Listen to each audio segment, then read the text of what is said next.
जय हिंद साथियों। चलिए हम करेंट अफेयर्स की क्लास स्टार्ट करते हैं। रिजर्व बैंक द्वारा जारी न्यूनतम मौद्रिक दरें। रिजर्व बैंक द्वारा जारी न्यूनतम मौद्रिक दरें हैं, ठीक है। बैंक दर 6.75%, रेपो दर 6.50%, रिवर्स रेपो दर 3.35%, CRR 4.50%, SLR 18%, MSF 6.75%। 1 अगस्त 2024 की स्थिति में, ठीक है, 1 अगस्त 2024 की स्थिति में है। चलिए अब आ जाते हैं राम मंदिर।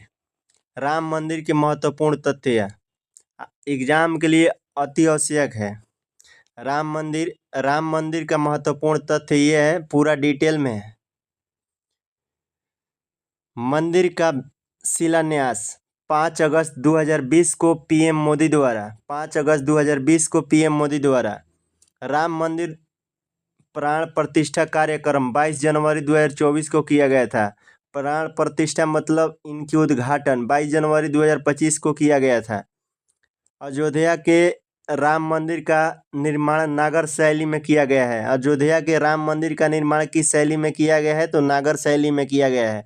राम मंदिर का डिजाइन या वास्तुकार किसने किया? चंद्रकांत सोमपुरा ने राम मंदिर का डिजाइन वास्तुकार कौन है? तो चंद्रकांत सोमपुरा। मंदिर का निर्माण टाटा और लार्सन एंड ट्रूबो कंपनी ने मिलकर किया है। मंदिर का निर्माण किस कंपनी ने मिलकर किया है? टाटा और लार्सन एंड ट्रूबो कंपनी ने मिलकर किया है। 1800 करोड़ की लागत से निर्मित मंदिर की ऊंचाई 161 फीट है। कितना राम मंदिर में लागत कितना हुआ है? तो 1800 करोड़ की लागत हुई है। राम मंदिर का ऊंचाई कितना है? 161 फीट है। रामलला की मूर्ति की ऊंचाई कितना है? 51 इंच है। रामलला की मूर्ति की ऊंचाई कितना है? 51 इंच है। रामलला के मूर्ति के निर्माता कौन है? तो अरुण योगीराज हैं। अरुण योगीराज। राम मंदिर में 5 मंडप, 392 खंभे तथा 3 मंजिलें हैं। राम मंदिर में 5 मंडप, 392 खंभे और 3 मंजिलें हैं। चलिए राम मंदिर का पूरा हो गया। अब आ जाइए भारत मंडप महत्वपूर्ण तथ्य। भारत के मंडप के महत्वपूर्ण तथ्य। भगवान बसवेश्वर की अनुभव मंडप की अवधारणा से प्रेरित भारत मंडप का उद्घाटन पीएम मोदी ने 26 जुलाई 2023 को किया। इसके वास्तुकार संजय सिंह एवं साइमन NAF स्पेनिश हैं। इसका निर्माण Shapoorji Pallonji and company limited ने किया है। इसके उच्चतम स्तर पर 7000 लोगों की बैठने की व्यवस्था है। विश्व का सबसे बड़ी नटराज प्रतिमा। आज ये विश्व का सबसे बड़ी नटराज प्रतिमा, विश्व की सबसे बड़ी नटराज प्रतिमा दिल्ली के प्रगति मैदान में स्थित भारत मंडप के सामने अष्टधातु से बनी दुनिया की सबसे बड़ी नटराज प्रतिमा स्थापित की गई है। देखिए, दिल्ली के प्रगति मैदान में स्थित भारत मंडप के सामने अष्टधातु से बनी दुनिया की सबसे बड़ी नटराज प्रतिमा स्थापित की गई है। 27 फुट ऊंची और 18 टन वजनी इस मूर्ति को तमिलनाडु के स्वामी मलाई के राधा कृष्ण सतपथी ने तैयार किया है। 27 फुट ऊंची है, 18 टन वजन है। इस मूर्ति को तमिलनाडु के स्वामी मलाई के राधा कृष्ण सतपथी ने तैयार किया है। भारत का नया संसद भवन का महत्वपूर्ण तथ्य। देखिए, भारत में नए संसद भवन बना हुआ है, इसका महत्वपूर्ण तथ्य देख लीजिए। भारत का नए संसद भवन, पीएम मोदी ने नए संसद भवन का उद्घाटन 28 मई 2023 को। पीएम मोदी ने नए संसद भवन का उद्घाटन कब किया है? तो 28 मई 2023 को विनायक दामोदर सावरकर की 140वीं जयंती के अवसर पर किया है। विनायक दामोदर सावरकर की 140वीं जयंती के अवसर पर किया गया है। नया भवन सेंट्रल विस्टा परियोजना का हिस्सा है, जिसका निर्माण टाटा लिमिटेड ने 971 करोड़ रुपए की अनुमानित लागत से किया है। नया भवन सेंट्रल विस्टा परियोजना का हिस्सा है, जिसका निर्माण टाटा लिमिटेड ने 971 करोड़ रुपए की अनुमानित लागत से किया है। भवन का design HCP design and planning company ने किया है। भवन का डिजाइन किस कंपनी ने किया है? HCP design and planning company ने। नए संसद भवन के सत्र में कुल 1272 लोग बैठ सकेंगे। नए संसद भवन जो बना हुआ है उसमें संयुक्त सत्र में कुल 1272 लोग बैठ सकेंगे। नए संसद भवन के लोकसभा सदन में 888 सदस्य, लोकसभा जो सदन होता है उसमें 888 सदस्य और राज्यसभा सदन में 384 सदस्य की बैठने की व्यवस्था की गई है। तो दोनों मिलाकर कितना होगा? 1272। लोकसभा में कितने सदस्य के बैठक के लिए व्यवस्था की गई? 888 और राज्यसभा में 384 सदस्य के। नए संसद भवन के वास्तुकार कौन है? बिमल पटेल है। नए संसद भवन के वास्तुकार कौन है? बिमल पटेल। नए संसद भवन के वास्तुकार कौन है? तो बिमल पटेल। भारत के प्रमुख रामसर साइट 2023-24 में जो शामिल हुआ है उसका नाम है नकटी पक्षी अभयारण्य बेरासिवा है, ठीक है, जमुई बिहार में है। नकटी पक्षी अभयारण्य बेरासिवा है, जमुई बिहार में है। नागी पक्षी अभयारण्य एकासिवा है, जमुई बिहार में है। देखिए ये दोनों बिहार में। नकटी पक्षी अभयारण्य बेरासिवा है, जमुई बिहार में है। नागी पक्षी अभयारण्य एकासिवा है, जमुई बिहार में है। मगधी केरे संरक्षण रिजर्व कर्नाटक में है। लॉनवुड सोला रिजर्व वन तमिलनाडु में है। करावेटी अभयारण्य तमिलनाडु में है। अंक समुद्र पक्षी अभयारण्य रिजर्व कर्नाटक में है। अंगनासिनी एस्चुअरी कर्नाटक में है। सालबुग आर्द्रभूमि संरक्षण रिजर्व कहाँ है? जम्मू कश्मीर में है। जम्मू कश्मीर में है।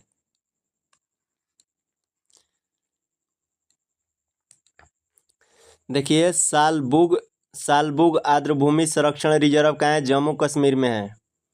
हाइगम आर्द्रभूमि संरक्षण रिजर्व कहाँ है? तो जम्मू कश्मीर में है। ठाणे क्रीक कहाँ है? महाराष्ट्र में है। काजीरकुलम पक्षी अभयारण्य कहाँ है? तमिलनाडु में है। काजीरकुलम पक्षी अभयारण्य कहाँ है? तमिलनाडु में। वडुवूर पक्षी अभयारण्य कहाँ है? तमिलनाडु में। सुचिंद्रम थेरूर आर्द्रभूमि कॉम्प्लेक्स कहाँ है? तमिलनाडु में। चित्रागुड़ी पक्षी अभयारण्य कहाँ है? तमिलनाडु में है। यशवंत सागर कहाँ है? मध्य प्रदेश में। यशवंत सागर कहाँ है? मध्य प्रदेश में। असुप्पा झील कहाँ है? उड़ीसा में है। हीराकुंड जलाशय कहाँ है? उड़ीसा में है। हीराकुंड जलाशय कहाँ है? तो उड़ीसा में है। हीराकुंड जलाशय कहाँ है? तो उड़ीसा में है। हीराकुंड जलाशय कहाँ है? उड़ीसा में है। तमपारा झील कहाँ है? तमपारा झील, देखिए तमपारा झील कहाँ है? तो उड़ीसा में है। हीराकुंड जलाशय कहाँ है? तो उड़ीसा में है। रंगनाथितु कहाँ है? कर्नाटक में है। नंदा लेक कहाँ है? गोवा में है। सतकोसिया गॉर्ज कहाँ है? उड़ीसा में है।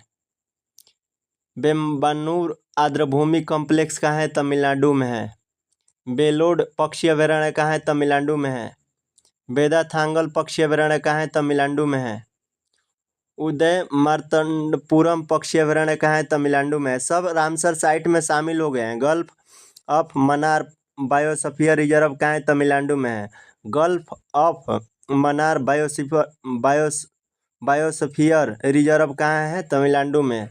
कुर्थानुकुलम पक्षी अभयारण्य कहाँ है? तमिलनाडु में है। तमिलनाडु में है। तमिलनाडु में है। आइए अब पाला आर्द्रभूमि सियाहा जिला मिजोरम में है। साक्य सागर झील तिरपानवा है। शिवपुरी मध्य प्रदेश में है। करिकिली पक्षी अभयारण्य कहाँ है? कांचीपुरम तमिलनाडु में है। बखीरा वन्यजीव अभयारण्य कहाँ है? संत कबीर नगर उत्तर प्रदेश में है। बखीरा वन्यजीव अभयारण्य है रामसर साइट में शामिल हो गया है। कहाँ पर है? संत कबीर नगर उत्तर प्रदेश में। खिजड़िया पक्षी अभयारण्य कहाँ है? जामनगर गुजरात में। खिजड़िया पक्षी अभयारण्य कहाँ है? जामनगर गुजरात में। हैदरपुर आर्द्रभूमि उत्तर प्रदेश में। हैदरपुर आर्द्रभूमि कहाँ है? उत्तर प्रदेश में। भिंडवास वन्यजीव अभयारण्य कहाँ है? झज्जर हरियाणा में। भिंडवास वन्यजीव अभयारण्य कहाँ है? झज्जर हरियाणा में। सुल्तानपुर राष्ट्रीय उद्यान कहाँ है? गुरुग्राम हरियाणा में। देखिए भिंडवास वन्यजीव अभयारण्य झज्जर हरियाणा में और सुल्तानपुर राष्ट्रीय उद्यान कहाँ है? गुरुग्राम हरियाणा में। वर्तमान में भारत में रामसर साइटों की कुल संख्या कितना है? 82। वर्तमान में रामसर साइटों की कुल संख्या कितना है? 82 है। याद रखिएगा, टोटल क्वेश्चन पूछ देगा कि वर्तमान में भारत में रामसर साइटों में कुल संख्या कितनी है? तो 82। ठीक है। भारत में सर्वाधिक रामसर साइट किस राज्य में है? तो तमिलनाडु में है। 16 गो, सबसे ज़्यादा वहीं का रामसर साइट में शामिल हुआ है। कितना? तमिलनाडु का 16 गो। ठीक है। वर्तमान में भारत में रामसर साइटों की कुल संख्या कितना है? 82। तो भारत में सर्वाधिक रामसर साइट कहाँ है? तो तमिलनाडु में। कितना है? तो 16 गो है। 16 गो है। अब आज ये मिशन चंद्रयान 3 का महत्वपूर्ण तथ्य, लैंडर और रोवर का नाम, ये सब पूछेगा। चंद्रयान 3 को 14 जुलाई 2023 को आंध्र प्रदेश के श्रीहरिकोटा में सतीश धवन अंतरिक्ष केंद्र से एस सोमनाथन की अध्यक्षता में इसरो द्वारा देखिए LVM-3M4 रॉकेट से लॉन्च किया गया है। रॉकेट कौन सा रॉकेट से लॉन्च किया गया है? चंद्रयान 3 को LVM-3M4 रॉकेट से लॉन्च किया गया है। 23 अगस्त 2023 को सफलतापूर्वक चंद्रमा के दक्षिणी ध्रुव पर पहुंच गया है। चंद्रमा के दक्षिणी ध्रुव पर कब पहुंच गया है? तो 23 अगस्त 2023 को। याद रखिएगा डेट, 23 अगस्त 2023 को छोड़ा गया था, सौंप गया था। इसमें 3 मॉड्यूल हैं, प्रोपल्शन मॉड्यूल और लैंडर मॉड्यूल और रोवर। तो लैंडर को क्या कहा जाता है? लैंडर को विक्रम। लैंडर को क्या कहता है? विक्रम। और रोवर को प्रज्ञान नाम दिया गया है। लैंडर का नाम क्या दिया गया है? विक्रम। और रोवर का नाम क्या दिया गया है? प्रज्ञान नाम दिया गया है। चंद्रयान 2 को 22 जुलाई 2019 को के सिवान की अध्यक्षता में, उस टाइम अध्यक्ष कौन था? चंद्रयान 2 जब छूटा था तो उस टाइम अध्यक्ष कौन था? के सिवान था, के सिवान। और देखिए चंद्रयान 3 जब छूटा था उस टाइम अध्यक्ष कौन था? तो एस सोमनाथ। चंद्रयान 2 को 22 जुलाई 2019 को के सिवन की अध्यक्षता में इसरो द्वारा GSLV Mark 3 रॉकेट से लॉन्च किया गया है। इसको किस रॉकेट से लॉन्च किया गया? GSLV Mark 3। देखिए चंद्रयान 3 को किस रॉकेट से लॉन्च किया गया है? LVM-3M4 रॉकेट से लॉन्च किया गया है। चंद्रयान 2 को GSLV Mark 3 रॉकेट से लॉन्च किया गया है। अब आज ये भारत सरकार की आगामी लक्ष्य क्या है? भारत सरकार की कब क्या बन जाएगा भारत में? देखिए भारत में सेमीकंडक्टर रिसर्च सेंटर स्थापना करने का लक्ष्य 2024 रखा गया है, जो कि चल रहा है अभी। कृषि में शून्य डीजल उपयोग, नवीकरणीय ऊर्जा का इस्तेमाल 2024। किसानों की आय दुगना करने का लक्ष्य पहले 2022 रहे, अब 2024। सबके लिए आवास मुहैया कराने का लक्ष्य पहले 2022 था, अब 2024 हो गया। हर घर में नल से जल, स्वच्छ जल आपूर्ति का लक्ष्य 2024। डिजिटल रेडियो लॉन्च करने का लक्ष्य 2024। 100 नए एयरपोर्ट विकसित करने का लक्ष्य 2025 है। 100 गो नए एयरपोर्ट विकसित करने का लक्ष्य 2025 में है। सभी गांव में ऑप्टिकल फाइबर बिछाने का लक्ष्य 2025 है। भारत को $5 ट्रिलियन की अर्थव्यवस्था बनाने का लक्ष्य 2025 है। 2025 रखा गया है। देखिए आगे, भारत को $5 ट्रिलियन की अर्थव्यवस्था बनाने का लक्ष्य 2025 रखा गया है। भारत को टीबी मुक्त देश बनाने का लक्ष्य कब रखा गया है? 2025 में रखा गया। भारत को टीबी से मुक्त कर दिया जाएगा, इसका लक्ष्य रखा गया है 2025 में। पेट्रोल में एथेनॉल को 20% मिश्रित करने का लक्ष्य 2025 रखा गया है। $1 ट्रिलियन की डिजिटल अर्थव्यवस्था बनाने का लक्ष्य 2025 रखा गया है। दूध पर प्रसंस्करण को दुगना करना 2025 रखा गया है। वेटिंग जो टिकट होता है उसको ख़त्म कर कन्फर्म टिकट देने का लक्ष्य 2027 रखा गया है। वेटिंग टिकट अब नहीं चलेगा, अब कन्फर्म टिकट देने का लक्ष्य रखा गया है 2027 तक। वेटिंग टिकट को ख़त्म कर कन्फर्म टिकट देने का लक्ष्य 2027 रखा गया है। 100 मीट्रिक टन कोयला गैसीकरण प्राप्त करने का लक्ष्य 2030 रखा गया है। 100 मीट्रिक टन कोयला गैसीकरण प्राप्त करने का लक्ष्य 2030 रखा गया है। सेवा क्षेत्र में $1 ट्रिलियन निर्यात का लक्ष्य 2030 रखा गया है। कुल कार्बन उत्सर्जन में 1 अरब टन की कमी 2030 रखा गया है। विश्व की तीसरी सबसे बड़ी अर्थव्यवस्था बनाने का लक्ष्य 2030 रखा गया है। भारतीय रेलवे को नेट जीरो कार्बन उत्सर्जक बनने का लक्ष्य 2030 रखा गया है। भारत से पूर्ण रूप से मलेरिया उन्मूलन का लक्ष्य 2030 रखा गया है। भारत से पूर्ण रूप से मलेरिया उन्मूलन का लक्ष्य कब रखा गया है? 2030 रखा गया है। भारत से पूर्ण रूप से मलेरिया उन्मूलन का लक्ष्य 2030। कुल वाहन में 30% इलेक्ट्रिक वाहन करने का लक्ष्य 2030 रखा गया है।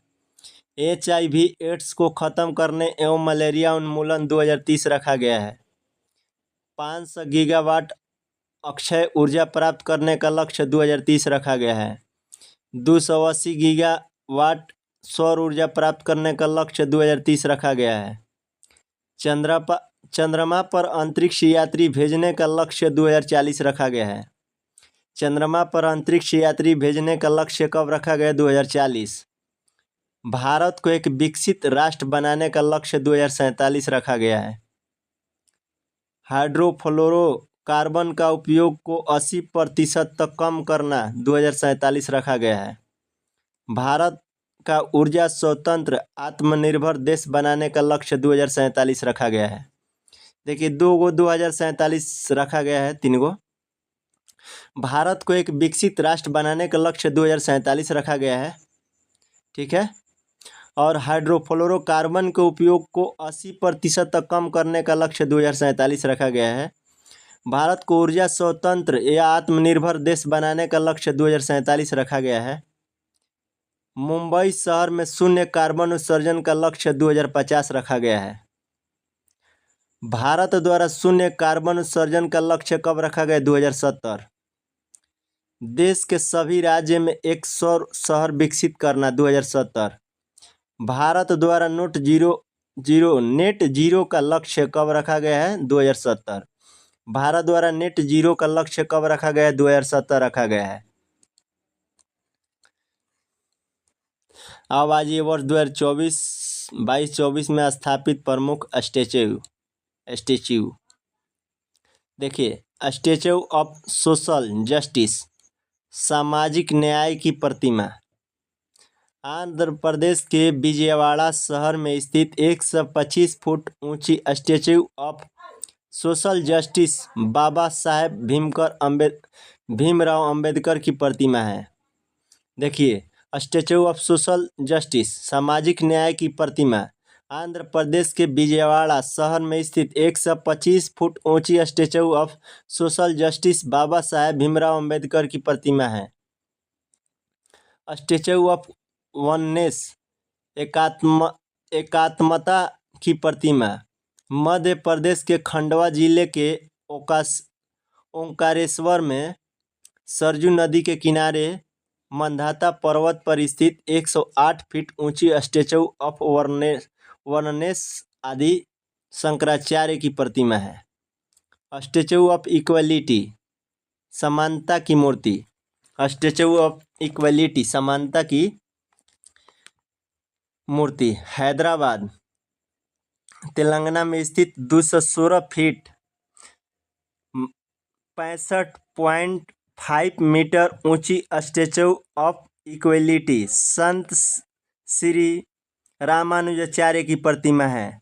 संत रामानुजाचार्य की प्रतिमा है। कितना फीट ऊंचा है? 216 फीट ऊंचा। मीटर में पूछेगा तो 65.5 मीटर है। इस समानता की मूर्ति, स्टैचू ऑफ इक्वलिटी समानता की मूर्ति, हैदराबाद तेलंगाना में स्थित है। 216 फीट 65.5 मीटर ऊंची स्टैचू ऑफ इक्वलिटी संत श्री रामानुजाचार्य की प्रतिमा है। स्टैचू ऑफ नॉलेज आ जाइए। Statue of knowledge, statue of knowledge Maharashtra के लातूर में स्थापित 70 फीट ऊंची statue of knowledge doctor BR Ambedkar की प्रतिमा है।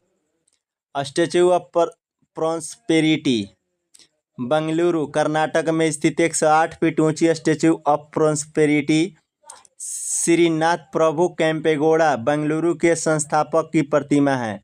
इस प्रतिमा के मूर्तिकार राम बी सुतार हैं। स्टैचू ऑफ पीस राजस्थान के पाली जिले के जैतपुरा में स्थित 27 फुट ऊंची स्टैचू ऑफ पीस जैन आचार्य विजय वल्लभ सूरीश्वर जी महाराज की मूर्ति है। श्री रामानुजाचार्य के स्टैचू ऑफ पीस, यह शांति प्रतिमा, श्री रामानुजाचार्य देखिए, श्री रामानुजाचार्य की स्टैचू ऑफ पीस, यह शांति प्रतिमा 2022 में गृह मंत्री अमित शाह ने श्री रामानुजाचार्य की 4 फीट ऊंची स्टैचू ऑफ पीस की अनावरण जम्मू कश्मीर के श्रीनगर में किया। स्टैचू ऑफ यूनिटी गुजरात के केवड़िया में नर्मदा नदी के तट पर स्थित 182 मीटर 597 फीट ऊंची statue of unity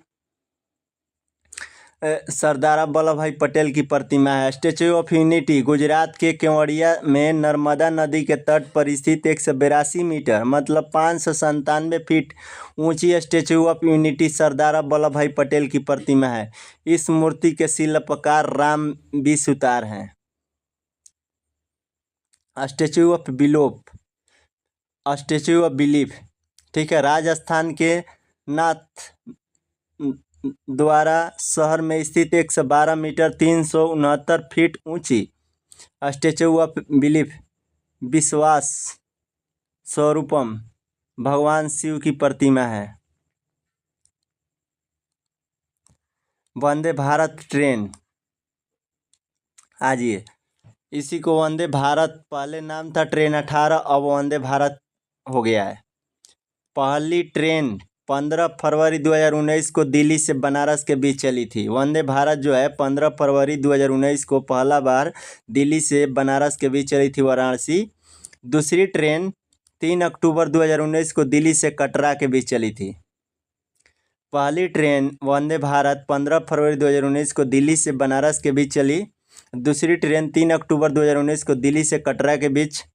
Vande Bharat चलाने वाली पहली महिला ड्राइवर सुरेखा यादव। वंदे भारत का निर्माण integral coach factory Chennai, Vande Bharat का निर्माण कौन किया? Integral coach factory Chennai. Vande Bharat का पुराना नाम ट्रेन 18 है। वंदे भारत का पुराना नाम क्या है? ट्रेन 18। दक्षिण भारत की पहली वंदे भारत ट्रेन कौन है? बेंगलुरु से चेन्नई के बीच दक्षिण भारत की पहली वंदे भारत ट्रेन बेंगलुरु से चेन्नई के बीच। भारत की किसान रेल, आज ये भारत में किसान रेल कब और कैसे शुरू हुआ? भारत की किसान रेल, पहला किसान रेल की शुरुआत 7 अगस्त 2020 को महाराष्ट्र के देवलाली से बिहार के दानापुर तक।